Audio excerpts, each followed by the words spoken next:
দেশব্যাপী নারীদের বিরুদ্ধে সহিংসতা, নিপীড়ন, ধর্ষণ, অনলাইনে হেনস্থা, আইনশৃঙ্খলার অবনতি ও বিচারহীনতার প্রতিবাদে গণতন্ত্র ফোরামের নাগরিক অবস্থান কর্মসূচি। রিপোর্ট শাহজালাল ভূঁইয়া উজ্জ্বল। আজ সকালে জাতীয় প্রেসক্লাবের সামনে গণতন্ত্র ফোরামের এ কর্মসূচি অনুষ্ঠিত হয়। সংগঠনের সভাপতি খলিলুর রহমান বিপি ইব্রাহিমের সভাপতিত্বে ও সাধারণ সম্পাদক ব্যারিস্টার ওবায়দুর রহমান টিপুর সঞ্চালনায় প্রধান অতিথি হিসেবে উপস্থিত ছিলেন বিএনপি চেয়ারপারসনের উপদেষ্টা ও বিরোধী দলীয় চিফ হুইপ জয়নাল আবেদীন ফারুক।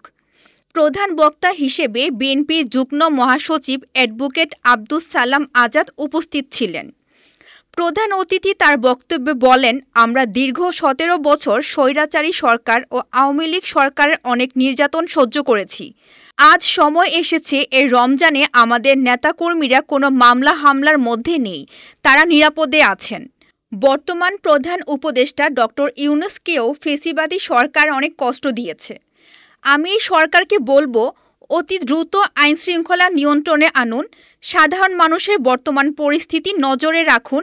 এ সময় জয়নাল আবেদীন ফারুক প্রধান উপদেষ্টার নিকট দ্রুত জাতীয় নির্বাচনের জন্য আহ্বান জানান।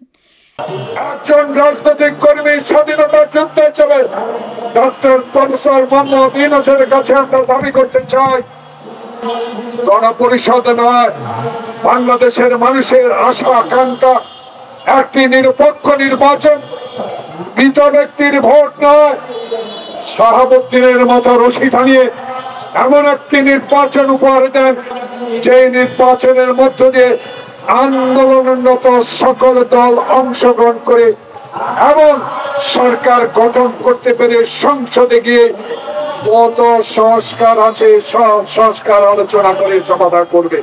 এতক্ষণ আপনাদের সাথে ছিলাম রেহানা সুলতানা প্রীতি। পরবর্তী নিউজ আপডেট পেতে চোখ রাখুন news24bd.net এর ফেসবুক পেজ এবং ইউটিউব চ্যানেলে। ধন্যবাদ।